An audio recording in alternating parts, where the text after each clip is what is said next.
The Pierce mansion was silent, save for the ticking of the clock in the grand hallway. Then crash, the shatter of glass rang like a gunshot. Leonard Pierce froze on the threshold of the kitchen.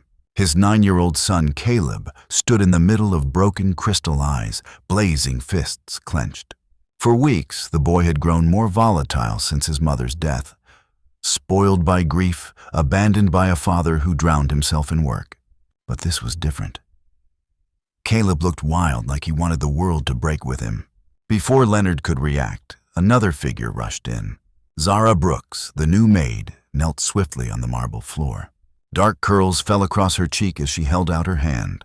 "Don't move, young sir. Not a step." Her voice was calm, steady. Caleb hesitated, bare toes, inches from the shards. Zara grabbed a broom leaning against the wall, pressed it into his small hands. "Here," she said softly, "your command staff. Hold it high. Stand still while I fight the glass monsters." For a beat, Caleb's eyes flickered. His lips twitched at the absurdity of it. He stood clutching the broom like a sword, while Zara swept shards away with precise strokes. But then Leonard stepped fully into the doorway, and the fragile spell collapsed. "What the hell is going on here?" His voice thundered through the vaulted ceiling. Caleb flinched, then lifted his chin with sudden defiance. She made me clean," he shouted. Zara's head snapped up. "No." But another voice cut in icy sharp.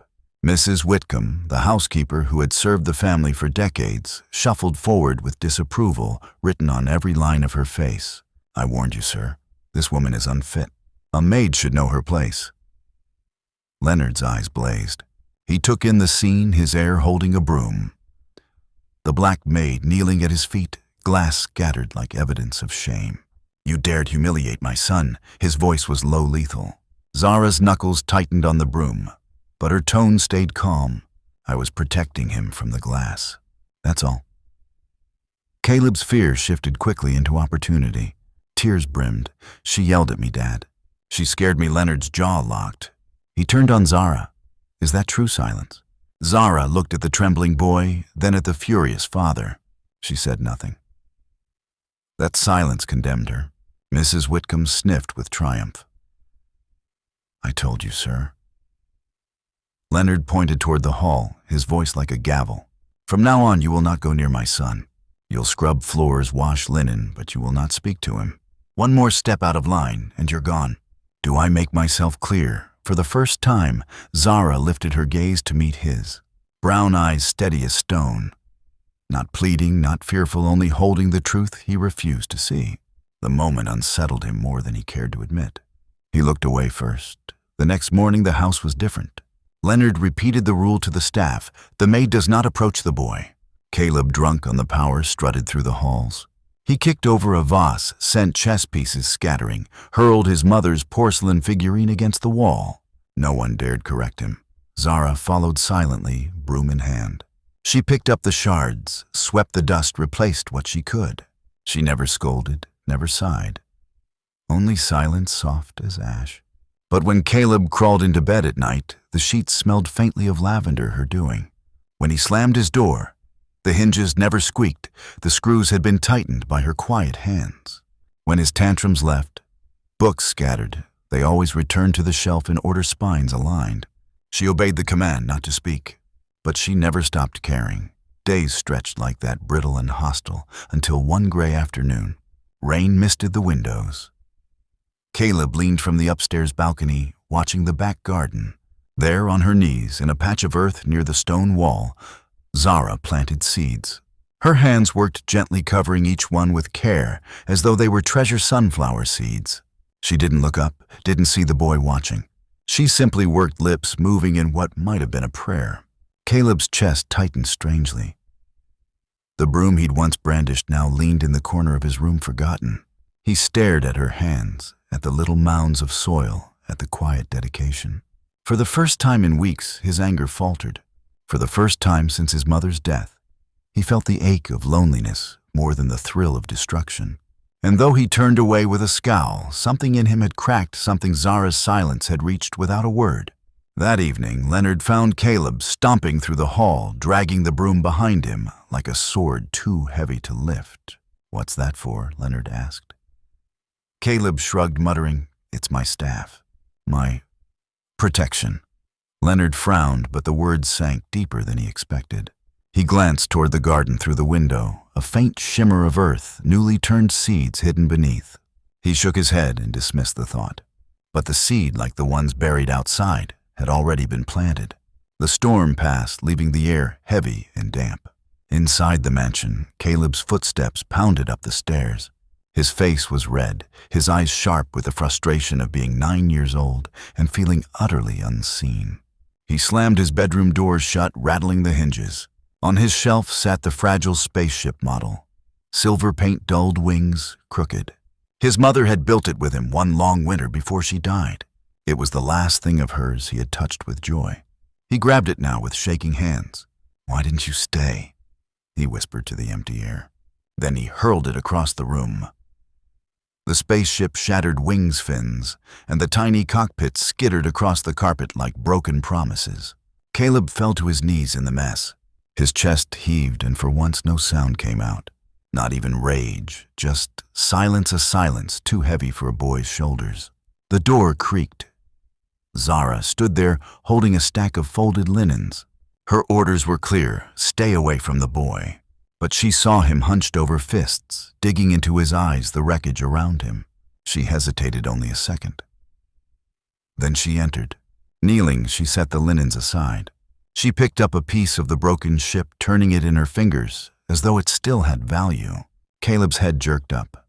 "Go away," he croaked. Zara didn't. She pulled a small tube of glue from her apron pocket. Slowly, without a word, she began fitting 2 broken pieces together. Caleb watched, suspicious, uncertain. His lips trembled. At last, he reached for a fin and held it out. She accepted it and pressed it gently into place. "Why?" his voice cracked. "Why fix it?" Zara glanced at him, eyes warm but steady.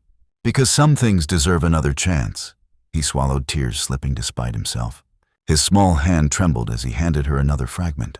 Together they rebuilt in silence, clumsy edges, imperfect seams.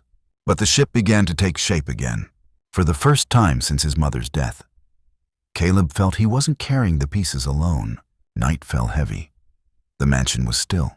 Caleb tossed under his blanket, his forehead damp, his body burning. The room swam with fever. His skin flushed, breath shallow. Mrs. Whitcomb was the first to notice. She wrung her hands, muttering about expired medicine. "Call your father," she hissed at a guard. But Leonard was unreachable, buried in some late-night board meeting. At the end of the hall, Zara froze with a basket of sheets. She heard the faint whimper through the door. Without hesitation, she dropped the basket and pushed inside. Caleb lay curled, shaking. "Don't, Mrs." Whitcomb snapped. The master said, but Zara's voice cut firm. "He's a child, not a contract." She rushed to the bedside. She pressed a cool cloth to his forehead, whispering steady reassurance. When the fever spiked higher, she darted to the kitchen, boiled water, mixed herbs her grandmother once used, and returned with a warm compress.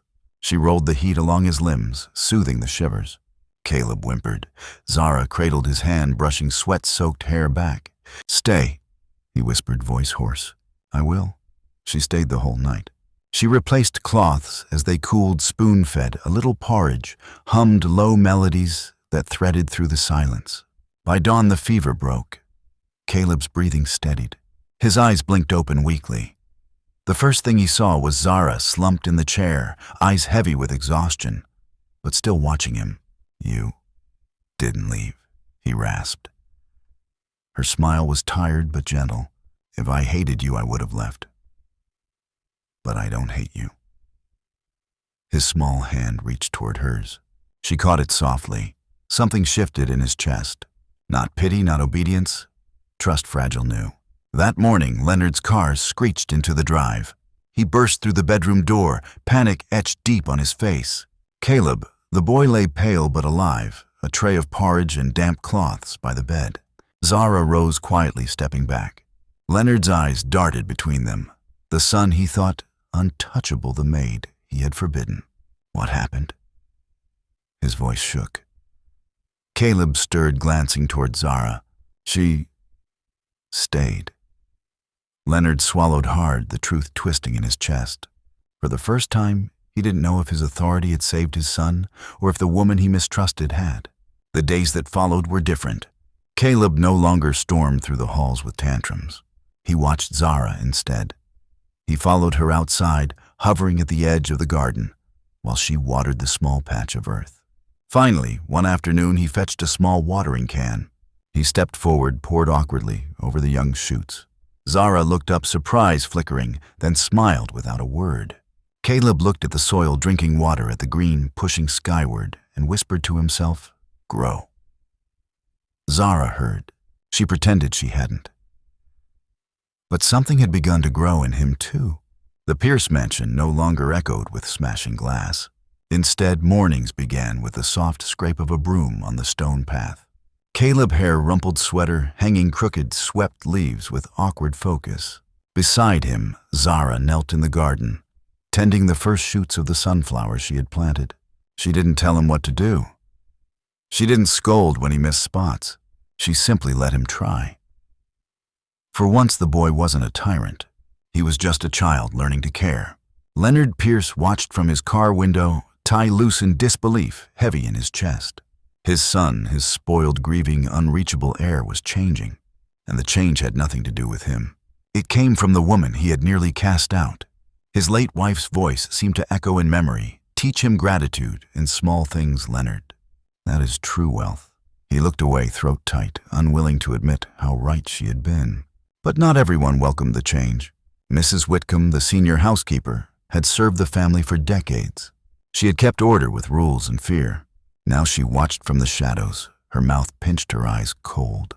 Every smile Caleb gave Zara was an insult. Every glance Leonard cast her way was a threat. Pride curdled into resentment. Late one night in her small room, Mrs. Whitcomb opened her laptop. She scrolled through the photos she had taken in secret, Leonard speaking quietly with Zara in the garden, Caleb reaching for her hand in the hallway. She stitched them together with lies. The widower billionaire, entangled with his black maid, neglecting his son. She sent the story to a gossip site that thrived on scandal. By morning, the headline screamed, "Pierce family in disgrace. Household scandal, billionaire's maid rumors." Phones rang off the hook. Investors demanded explanations. The company's board warned Leonard control the narrative, protect the brand. Inside the mansion, tension snapped like wire. Leonard stormed into his study, fury twisting his face. He knew Zara wasn't guilty, but the storm outside was merciless. That evening, Zara appeared at the doorway. Her uniform was neat, her posture calm, but her eyes carried exhaustion. "Sir," she said quietly, "I won't let this hurt your son. I'll resign." Leonard's throat worked. He wanted to deny it, to order her to stay. But he had built his life on control, and control now meant sacrifice. His silence was answer enough. Zara bowed her head. Then she turned and left. On Caleb's desk, she left one thing behind, a small drawing of a boy watering a sunflower, a tall shadow of a father behind him. The house turned cold again. Caleb searched every room, calling her name. When he realized she was gone, the storm returned. He threw chairs, slammed doors, screamed until his throat tore. "I want Zara, bring her back." The new nannies Leonard hired lasted hours, sometimes minutes. Caleb hurled toys at them, spit out food hid under the bed, clutching the drawing Zara had left. At night, Leonard heard him sobbing, whispering into the dark. She said, "I wasn't alone. She promised." The sound hollowed him out more than any business failure ever could. One evening, Leonard wandered into the garden. The corner patch Zara had tended was now a blaze of gold. Sunflowers taller than the boy himself stretched toward the sky, their faces unashamedly following the sun. Leonard stood among them, hand-brushing the rough stalks. Shame burned deep. He had never noticed them grow. He had been too blind. Behind him, a small sound made him turn. Caleb stood clutching the broom Zara once called his command staff. His voice trembled. "Daddy, it's not for punishment." Zara said, "It's for protection." The boy's eyes filled with tears. "I don't feel safe without her." Leonard's chest cracked open. He pulled his son close, holding him tightly for the first time in months. "My God," he whispered. That night fate delivered the truth. Mrs. Whitcomb hurried through the hall clutching papers. She tripped. Photographs scattered across the marble, cropped images, staged angles, timelines scribbled in her hand. Leonard picked them up. His eyes widened. "It was you," he said, voice low and dangerous. The old woman stiffened. "I did what was necessary." Necessary. His roar filled the mansion. "You destroyed the one person holding this family together." There was no fight left in her. She gathered her bag and left the house she had once ruled with iron rules. The slam of the door was both an ending and a release. Leonard wasted no time. He ordered the car, chased whispers across the city, followed a trail through narrow streets until he found her. Zara stood at the sink of a small diner, sleeves rolled, arms deep in suds. She turned when she felt his shadow. "Mr. Pierce." Her voice was cautious. Leonard shook his head.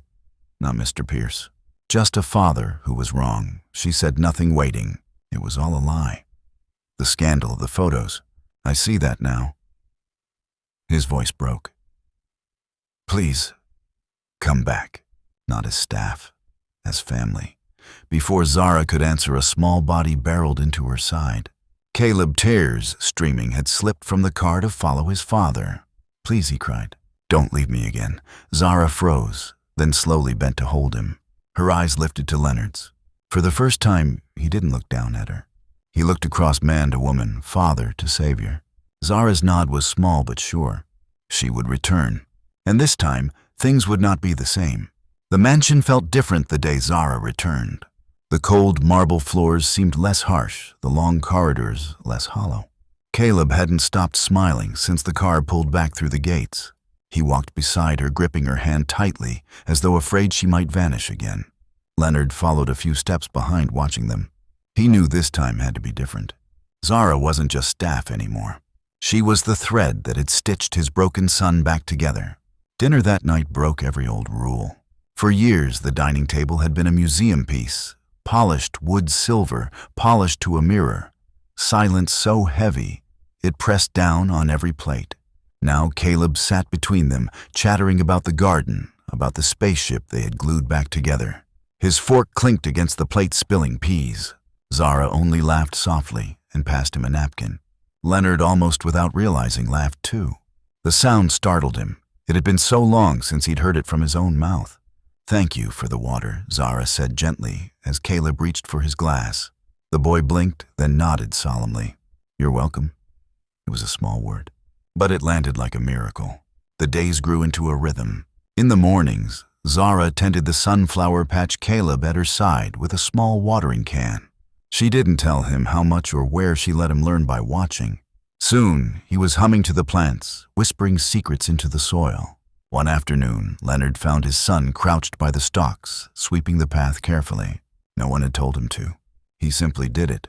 Leonard's chest tightened. For months, he had feared his boy was lost forever. Now he saw the first signs of return, not through discipline or money, but through care. Evenings softened too. At bedtime, Caleb no longer fought sleep. Instead, he demanded stories. Sometimes Zara read, her voice smooth and calming. Other times, Leonard read, stumbling at first, but learning the rhythm. Eventually, Caleb insisted both of them read together, two voices braiding one story. He fell asleep between them, the rise and fall of their voices, his safe harbor. Leonard often found himself lingering afterward, watching his son's steady breathing. Once he whispered to Zara, "I forgot how peaceful he looks when he's not fighting the world." Zara's reply was simple. He was never fighting the world. He was fighting to be seen. The words pierced him deeper than any business criticism ever had. Little by little, Leonard changed too. He came home earlier. He loosened his tie before walking through the door. He helped rinse vegetables in the kitchen sleeves, rolled cufflinks forgotten in a dish. He even learned how to flip pancakes on Saturday mornings, burning the first two, while Caleb laughed so hard he nearly fell off his chair. The staff whispered at the transformation. The cold billionaire who once stalked the halls like a shadow was now seen kneeling in the garden, clumsy hands beside his son's dirt, smudging his tailored trousers. One evening, as twilight painted the mansion windows gold, Leonard sat in the garden watching Caleb read aloud from a picture book. The boy leaned against Zara's shoulder lips, moving carefully, over each word. Leonard listened not to the story, but to the sound his son's voice calm his son's heartbeat steady. His gaze drifted to the tall sunflowers, their faces turned toward the last light of the day. He thought of his wife, of her voice, urging him to teach gratitude, and he realized Zara had done what he had failed to do. She had taught their boy to turn toward the light again. At the next board meeting, an investor asked why Leonard seemed distracted. He only smiled faintly. "Because I'm finally paying attention to what matters." The investor blinked, confused. But Leonard didn't explain. He no longer needed to. That night, Caleb surprised them both. After dinner, he picked up his broom, the same broom Zara had once called his command staff. He stood proudly sweeping the entry hall. Leonard frowned. "Son, you don't have to." "I want to," Caleb interrupted. "Zara says we take care of what takes care of us." Leonard's throat tightened. He bent down, hand heavy on the boy's shoulder. "You're right, we do." For once it wasn't the billionaire speaking. It was just a father learning how to love his son again. And in the quiet house, under the gaze of sunflowers standing tall outside Leonard Pierce, understood a truth he had chased all his life, but never found in boardrooms or bank accounts. Wealth isn't what you hoard, it's who you hold. The house that had once felt like a tomb now breathed again. Laughter carried down the halls. The clatter of dishes came not from accidents, but from pancakes flipped too high. Even the staff moved lighter, their steps no longer weighed down by silence. Caleb was the heart of it, his cheeks flushed with health, his voice quick with questions. He no longer destroyed things he built.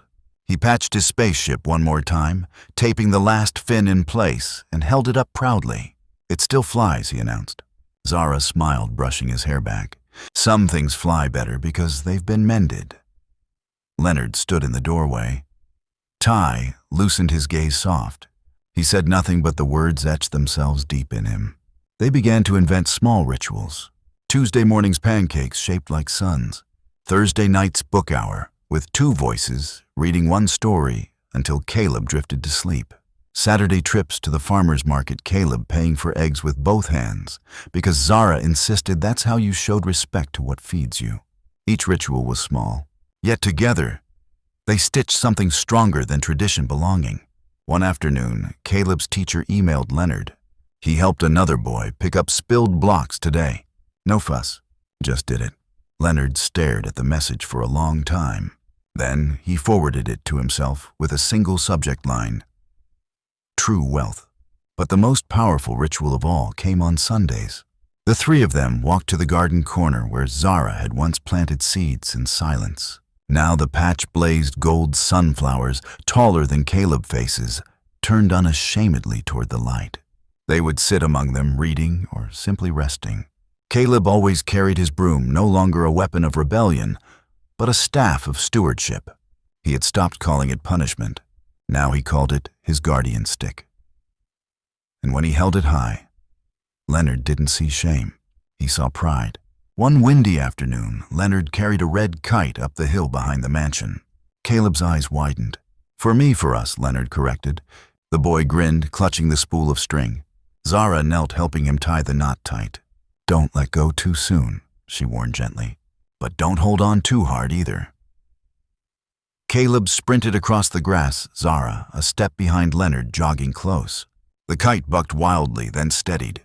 The wind caught it, pulling it higher until it blazed red against the pale sky. "It's flying!" Caleb shouted, laughter spilling out of him. "Neither are you," Zara called back. Leonard tilted his head, the eyes tracking the kite, climbing higher, steadier. He felt something in his chest do the same. They sat on the hill until dusk, the kite swaying above them. Caleb leaned against Zara's shoulder, eyelids heavy. Then his voice quiet but clear. "Daddy, yes, son, can Zara stay forever? Like family?" The question hung in the air, heavier than any contract Leonard had ever signed. His throat tightened. He glanced at Zara, whose eyes glistened but stayed steady. He cupped his son's face, pressing his forehead against his. "She already is, Caleb." The boy smiled, small and certain. He nestled closer, one hand gripping Zara's, the other Leonard's. 3 shadows stretched long across the grass, braided like a single thread. The mansion behind them stood tall, but for the first time wasn't what mattered. What mattered was here, a boy. who had learned to care a father, who had learned to listen a woman, who had taught them both to turn toward the light. No one said the word family. They didn't have to. It was written everywhere, on a spaceship glued back together, on a broom leaned carefully by the door, on sunflowers that refused to face the dark, on a kite tugging against the wind steady and unbroken. Leonard Pierce had once walked in without warning and thought he saw humiliation. Now, when he looked at his son and the black woman who had saved him, he saw the only truth worth holding. He whispered into the wind more to himself than anyone else. "Thank you for showing me what to hold." The kite soared higher, and the sunflowers bowed as if the whole world agreed.